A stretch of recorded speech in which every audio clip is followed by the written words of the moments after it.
សូមគោរពនឹងជម្រាបសួរពុកម៉ែបងប្អូនទាំងអស់គ្នាស្វាគមន៍មកកាន់ Channel ពុណាត់ដំណើរនឹងពិតទាំងអស់គ្នាហើយថ្ងៃនេះដែរខ្ញុំមានសាច់រឿងពិតរបស់បងប្រុសម្នាក់ដែលបានចែករំលែករឿងរន្ធត់នេះកំឡុងឆ្នាំ2015មកបងប្អូនបងប្រុសក៏បាននិយាយថាកំឡុងឆ្នាំ2015ហ្នឹងគាត់បានទៅលេងនៅឯខេត្តកំពង់ចាមនៅឯចក្ការកស៊ូមួយកន្លែងដែលជាកន្លែងដែលបងប្រុសរបស់គាត់ហ្នឹងធ្វើការអញ្ចឹងណាបងប្អូនហើយគាត់ក៏បានជួបព្រាយឬក៏ភ្លើងព្រាយអញ្ចឹងណាហើយគាត់ក៏បានរបៀបថាគាត់នឹងឈឺគាត់ភ័យខ្លាចខ្លាំងពេកដោយសារតែពេលហ្នឹងគាត់នៅក្មេងដែរគាត់ទើបតែមានអាយុ15-16ឆ្នាំទេអញ្ចឹងស្ដាប់មកដល់ត្រង់នេះប្រហែលជាបងប្អូនចង់ដឹងថាសាច់រឿងរបស់បងប្រុសទៅជាយ៉ាងណាកុំភ្លេចតាមដានស្ដាប់រឿងពេញជាមួយនឹងខ្ញុំដល់តទៅសាច់រឿងនេះផងដែរខ្ញុំទទួលបានពីបងប្រុសម្នាក់ឈ្មោះថាបងសិតជាអ្នករស់នៅខេត្តព្រៃវែងបងប្អូនគាត់បានចែករំលែករឿងនេះកំឡុងឆ្នាំ2015មុននឹងចូលសាច់រឿងរបស់បងសិតនេះខ្ញុំចង់និយាយពីដំណើរដើមតងបន្តិចថាហេតុអីបានជាបងប្រុសទៅលេងនៅខេត្តកំពង់ចាមហ្នឹងដំណើរដើមតងគឺវាបែបនេះបងប្អូនបងសិតក៏បាននិយាយថាកំឡុងឆ្នាំ2015ហ្នឹងគាត់នៅរៀនទេគាត់ទើបតែរៀនថ្នាក់ទី9អញ្ចឹងបងប្អូនហើយថ្ងៃហ្នឹងគឺជាថ្ងៃចូលឆ្នាំអញនិយាយបានថាសាលាគាត់វ៉ាកងអញ្ចឹងណាបងប្រុសរបស់គាត់នេះគាត់ក៏បានមកលេងស្រុកកំណើតនៅឯខេត្តព្រៃវែងបងសិតហ្នឹងគាត់ក៏បានសុំបងប្រុសរបស់គាត់ហ្នឹងដើម្បីថាចង់ទៅលេងនៅឯស្រុកគេអញ្ចឹងណាឬក៏ព្រោះគាត់មិនដែលបានទៅលេងនៅឯស្រុកឆ្ងាយអញ្ចឹងទៅកំឡុងពេលហ្នឹងបងសិតហ្នឹងគាត់ក៏បានទៅសុំឪពុករបស់គាត់ហ្នឹងថាពុកខ្ញុំចង់សុំពុកឯងទៅលេងនៅខេត្តកំពង់ចាមជាមួយនឹងបងសាលដែរដោយសារតែស្រុកឆ្ងាយអញ្ចឹងខ្ញុំក៏អត់ដែលបានទៅលេងខ្ញុំចង់ស្គាល់ស្រុកគេអញ្ចឹងណាបងសិតក៏បាននិយាយអញ្ចឹងចឹងឪពុកម្ដាយបងសិតនេះគាត់ក៏ពុំបានទៅថាទៅអីសារតែបងសិតហ្នឹងគាត់មិនដែលបានដើរតាណាអញ្ចឹងគាត់ជាប់តែរបួសរៀនមើលគូមើលកបីអញ្ចឹងទៅបន្ទាប់ពេលដែលបងសិតហ្នឹងគាត់បានសុំម្ដាយរបស់គាត់រួចគាត់ក៏ជិះម៉ូតូធ្វើដំណើរធម្មតាជាមួយនឹងបងប្រុសរបស់គាត់ទៅគាត់ជិះម៉ូតូមួយបងប្រុសរបស់គាត់ហើយបានដប់ប្រពន្ធរបស់គាត់ហើយក្មួយរបស់គាត់អញ្ចឹងទាំងអស់មាន4នាក់ម៉ូតូ2អញ្ចឹងបងប្អូនបន្ទាប់ពេលដែលគាត់ទៅដល់ខេត្តកំពង់ចាមហ្នឹងគាត់ក៏ទទួលរាក់ទាក់ពីអ៊ំប្រុសអ៊ំស្រីដែលត្រូវជាម្ដាយខាងបងថ្លៃរបស់គាត់ណាអ៊ំប្រុសអ៊ំស្រីហ្នឹងឈ្មោះថាអ៊ំច័ន្ទអីចឹងទៅគាត់ក៏បានហូបបាយថ្ងៃត្រង់ហ្នឹងហូបរួចគាត់ក៏បានដើរទៅលេងចក្ការកស៊ូជាធម្មតាជាទូទៅនេះគាត់ជាអ្នកចងាយអញ្ចឹងគាត់មិនដែលឃើញដើមកស៊ូរបៀបម៉េចចំការអាមេរិករបៀបម៉េចអញ្ចឹងគាត់ក៏ទៅដើរលេងនៅចក្ការកស៊ូអញ្ចឹងទៅរហូតដល់ពេលល្ងាចបងប្អូនខ្ញុំចង់និយាយពីទស្សនវិជ្ជានៅឯចក្ការកស៊ូនឹងតិចបងប្អូនបងប្រុសរបស់គាត់ហ្នឹងគាត់បានធ្វើខ្ទមនៅឯកដាលចក្ការកស៊ូរបៀបថាគាត់នៅជាជ័រនៅសម្រាប់នៅឯក្នុងចក្ការហ្នឹងឯងខ្ញុំនិយាយពីទស្សនវិជ្ជាផ្ទះហ្នឹងតិចរបៀបថានៅក្រោយផ្ទះរបស់គាត់ហ្នឹងមានបន្ទប់ទឹកហើយនៅឯមុខរបស់គាត់ហ្នឹងមានដើមឈើដើមស្វាយធំមែនទែនហើយផ្ទះរបស់បងប្រុសដែលគាត់ស្នាក់នៅជាអចិន្ត្រៃយ៍នៅឯចក្ការកស៊ូហ្នឹងបងប្អូនរបៀបថាមានកម្មចដាវ3កម្មរបៀបគាត់ធ្វើដូចខ្ទមអញ្ចឹងប៉ុន្តែមានកម្មចដាវធ្វើឡើងលើអញ្ចឹងណាអញ្ចឹងបន្ទាប់ពេលល្ងាចបងសិតហ្នឹងគាត់ក៏បានងូតទឹករួចបងប្រុសរបស់បងសិតនេះគាត់ក៏ធ្វើមន់ធ្វើទាហូបស្រាជុំគ្នាជាមួយនឹងចាស់គ្នាគាត់ទៅបញ្ជាក់ផងដែរថាបងសិតពេលហ្នឹងគាត់អត់ចេះហូបស្រាទេបងប្អូនបន្ទាប់ពេលដែលបងប្រុសរបស់គាត់ហូបស្រានិយាយគ្នាលេងអញ្ចឹងទៅបងសិតហ្នឹងគាត់ក៏បាននិយាយថាបងសាលបើអញដាក់សែនឲ្យគេបន្តិចទៅដោយសារក្នុងនៅចក្ការកស៊ូភ័យហិតភ័យហោងចេះយើងសុំសេចក្តីសុខពីគេអញ្ចឹងទៅបងសាលក៏បានផ្ដល់មតិទៅកាន់បងប្រុសរបស់គាត់អញ្ចឹងណាប៉ុន្តែបងប្រុសរបស់គាត់ហ្នឹងគាត់បាននិយាយថាអញ្ចឹងអើយដាក់អាណាស៊ីអញរស់នៅនឹងតាំងពីយូរយារណាស់មកហើយអញមិនដែលដាក់សែនដាក់អីអាណាស៊ីផងតែសែនឲ្យណាគេបងសិតហ្នឹងគាត់ក៏បាននិយាយថាបើដាក់ស្ទះដាក់សែនទៅពួកអីយើងនៅក្នុងព្រៃសុំសេចក្តីសុខពីលោកតាអ្នកតាឬក៏សុំសេចក្តីសុខពីខ្មោចព្រាយអីអញ្ចឹងណាអញ្ចឹងបងសិតហ្នឹងគាត់ក៏បាននិយាយអញ្ចឹងបងសាលនេះត្រូវជាបងប្រុសបងសិតហ្នឹងគាត់ក៏បាននិយាយថាអូយមានខ្មោចឯណាទេតែមនុស្សតែងាប់ក៏ដុតចោលហើយជឿអញទៅគ្មានបលឹងខ្មោចមានអីមកពីណាទេឯងកុំចេះតែមានអបិយជំនឿហួសហេតុពេកហើយអញ្ចឹងចាស់គ្នាគាត់ក៏នាំគ្នាសើចអ៊ុលលេងទៅរបៀបថាគាត់និយាយគ្នាលេងអញ្ចឹងណាអញ្ចឹងបន្ទាប់ពេលដែលបងសិតនិយាយទៅគាត់ក៏ពុំស្ដាប់ ចឹងគាត់ក៏ដួសបាយហូបជាធម្មតារបស់គាត់ទៅចឹងបន្ទាប់ពេលដែលគេហូបបាយរួចបងសិតហ្នឹងគាត់ក៏បានឡើងសម្រាកនៅលើខ្ទមអាខ្ទមដែលបងប្រុសរបស់គាត់នៅស្នាក់បជាចន្ទ្រៃហ្នឹងក៏ឡើងដេកមុនគេអញ្ចឹងទៅចឹងបន្ទាប់ពេលដែលបងសិតហ្នឹងឡើងដេកខ្ទង់ម៉ោង6 7ហ្នឹងស្រាប់តែគាត់ដេកហ្នឹងដេកនៅក្រោមហឹងបងប្អូនហឹងគេដាក់សែននំសែនអីហ្នឹងឯងចឹងកំឡុងពេលដែលគាត់បិទភ្នែកដេកចឹងដេកអាលឺស្រាប់តែលឺសលេងទៀតបំពេញអញបំពេញអញចឹងបងសិនគាត់មានពេលហ្នឹងគាត់គ្រាន់តែបិទភ្នែកអាលឺមិនទាន់បានដេកលក់ស្រួលបួនណាបងប្អូនពេលហ្នឹងបងសិនគាត់ស្រាប់តែលឺចឹងគាត់ភ្ញាក់ព្រឹតគាត់គិតថាប្រហែលជាគាត់យល់សពទេដោយសារតែគាត់ផ្លែកកន្លែងអញ្ចឹងបងប្អូនចឹងបន្ទាប់ពេលហ្នឹងបងសិនក៏សង្ងំដេកទៀតលេងស្រាប់តែលេងសកត់យកហ្មងបងប្អូនសកត់បងសិនក៏ដេកដាក់ដៃលើធុងចឹងលេងស្រាប់តែសកត់គាត់រើអត់រួចទេគាត់រើមិនក៏រួចដែរហើយលឺតែសលេងក្បែរត្រជាក់លឺថាបំពេញអញបំពេញអញចឹងបងសិនគាត់ខ្ញុំនិយាយពឺសវល់ក្បាលហើយបន្ទាប់ពេលដែលបងសិនហ្នឹងគាត់ក៏បានលឺសលេងចឹងទៀតគាត់អត់នេះដែរគាត់គិតថាប្រហែលជាគាត់យល់សពដល់ពេលលើកទី3ហ៎បងប្អូនដល់ពេលលើកទី3បងសិនហ្នឹងគាត់ដេកលាវវាថាមនុស្សយើងដេកយ៉ាងទុនភ្នែកស្រាប់តែឃើញនៅលើអានងផ្ទះបងប្អូនឃើញយាយចាស់ម្នាក់ដូចសក់ឡើងសសពូងកធិកធើងចឹងនៅអង្គុយលើថ្នាំតដោកជើងឯងបងសិនហ្នឹងគាត់ឃើញអញ្ចឹងគាត់រត់ចុះពីលើខ្ទមហ្នឹងកម្មចដៅ3ជាន់គាត់អត់មានចុះលើកម្មចដៅគាត់លោតចុះហ្មងហើយអ្នកដែលចាស់ដែលគាត់នៅកំពុងផឹកស៊ីនៅលើក្រែក្រមនេះក្រមខ្ទមនេះស្រាប់តែពេលហ្នឹងគេសួរពួកគ្នាគាត់ឆ្ងល់គ្នាថាឯកាត់អីបងសិតហ្នឹងគាត់បាននិយាយថាខ្ញុំឃើញព្រលឹងថាខ្ញុំឃើញណាគេនៅលើធ្នឹមផ្ទះលើនេះនៅលើធ្នឹមផ្ទះលើនេះអញ្ចឹងពេលហ្នឹងចាស់ហ្នឹងគាត់អត់មានពីណាជឿទេបងប្អូនគាត់ឡើងមើលលើហ្នឹងអត់មានឃើញអីទេអញ្ចឹងគាត់គិតថាបងសិតហ្នឹងមកផ្លែកន្លែងហើយគាត់ទៅគិតថាបៀសវឹងប៉ុន្តែតាមពិតបងសិតហ្នឹងគាត់បានផឹកបានអីដែរគាត់ខ្ជិលបកាយខ្ជិលអីគាត់ក៏អង្គុយនៅខែក្រោមខ្ទមនឹងជាមួយនឹងចាស់ពីរនាក់អញ្ចឹងណាអញ្ចឹងបន្ទាប់ពេលហ្នឹងបន្ទាប់មកទៀតលេងស្រាប់តែចេះបងប្អូនក្មួយរបស់បងសិតហ្នឹងអាយុទៅតែ6ឆ្នាំហើយលេងអង្គុយនៅលើខែហ្នឹងស្រាប់តែលៀនទាញចេះពីយកដៃរបស់វាដៃអល់ពីរហ្នឹងទាញឡើងដាច់មាត់ហូចលះលហិតមកចឹងហ្មងហូចឈាមមកចាស្រាប់ពេលក្មួយរបស់គាត់ទាញយកដៃអល់ពីរទាញមាត់ហើយហូចឈាមមកអញ្ចឹងទៅអញ្ចឹងចាស់ពេលហ្នឹងនាំគ្នាទាញដៃអូនកាត់ហើយ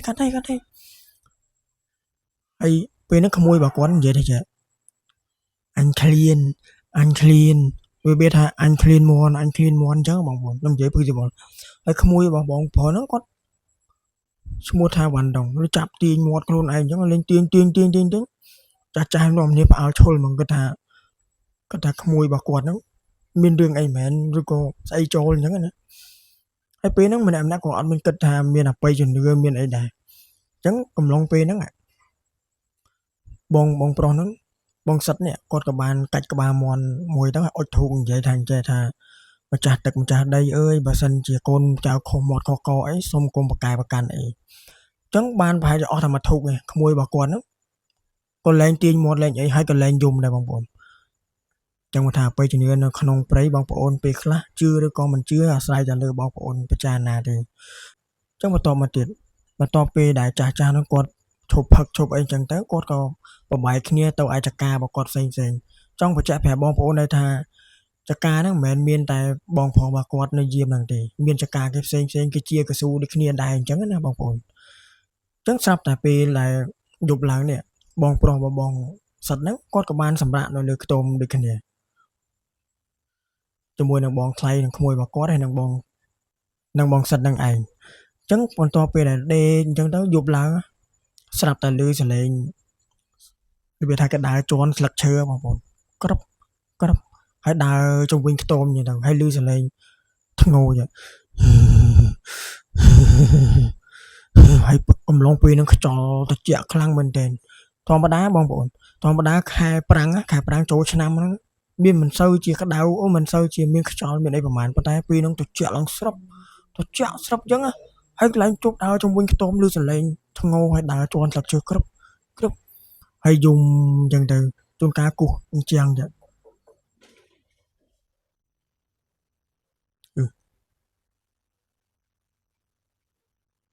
ខ្ញុំនិយាយភើសវល់ស្អីគេឌុងលើដបូលលើគោះខ្ទមអញ្ចឹងខ្ទមហ្នឹងមិនប្រក់ស្លឹកស្នោតមែនទេបងប្អូនគូឲ្យដើរជុំវិញក្រឹបហើយបងសិតហ្នឹងគាត់ស្ងល់មែនតើគាត់គិតថាចំពីណាគេមកលួចម៉ូតូឯងដោយសារតែម៉ូតូរបស់គាត់ហ្នឹងនៅឯក្រោមខ្ទមហ្នឹងឯងគាត់ជិះម៉ូតូមកទុកនៅកន្លែងខ្ទមហ្នឹងអញ្ចឹងណាចុងបន្តមកទៀតបងសិតហ្នឹងគាត់ក៏ជ្រងពិលមើលខាងក្រោមចឹងអត់មានឃើញអីទេ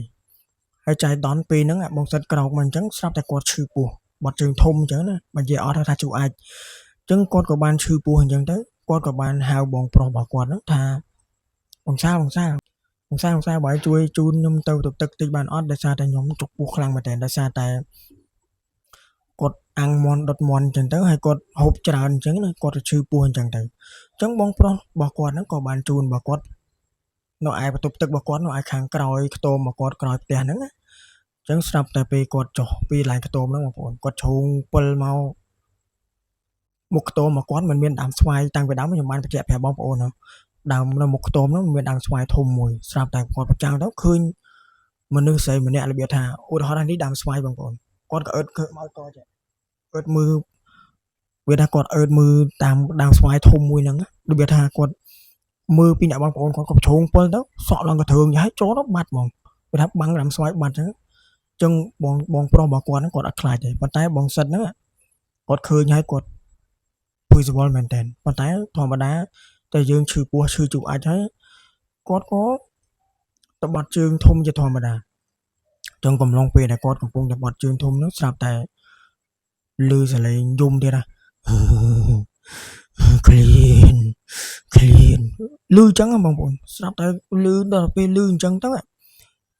បងសិតហ្នឹងគាត់ក៏បានរៀបចំខ្លងខ្លួនរួចហើយគាត់ក៏ដើរមកខ្ទមមកគាត់វិញជាមួយនឹងបងប្រុសគាត់ស្រាប់តែអាដើមស្វាយដែលឃើញមុនហ្នឹងស្រាប់តែឃើញភ្លើងបងប្អូនខ្ញុំនិយាយភ័យស្វល់ឃើញភ្លើងព្រាយនៅកន្លែងដើមស្វាយហ្នឹងហោះពេញហ្នឹងហ្មងវាថាភ្លើងនេះភ្លើងទុយប៉ុណ្នេះហើយភ្លើងដុំប៉ុណ្នេះមួយហើយគាត់ក៏បានឃើញអញ្ចឹងទៅស្រាប់តែបងប្រុសរបស់គាត់ហ្នឹងគាត់ថាចំលេងអញនេះអញនៅហ្នឹងមកចិត្តមកជីវិតអញមិនដែលមានពីណាគេមកលោលេងអញទេសានតែឯងហ្នឹងចង់បានស្អីគេបានមកលោលេងឲ្យក្មួយខ្ញុំលឺសលេង